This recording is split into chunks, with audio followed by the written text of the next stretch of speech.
دار تسمى دار أيدي فلو.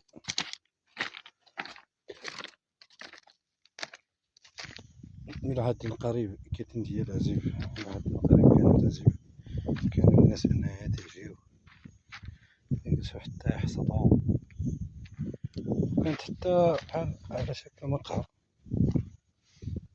يجلسو فيها الناس قديم الزمان يستراحو فيها، مستحفرون يصحابو واش الكنز هذا راه غير عزيف، حنا كاينين هنا الطفية والخزين ديال الحبوب.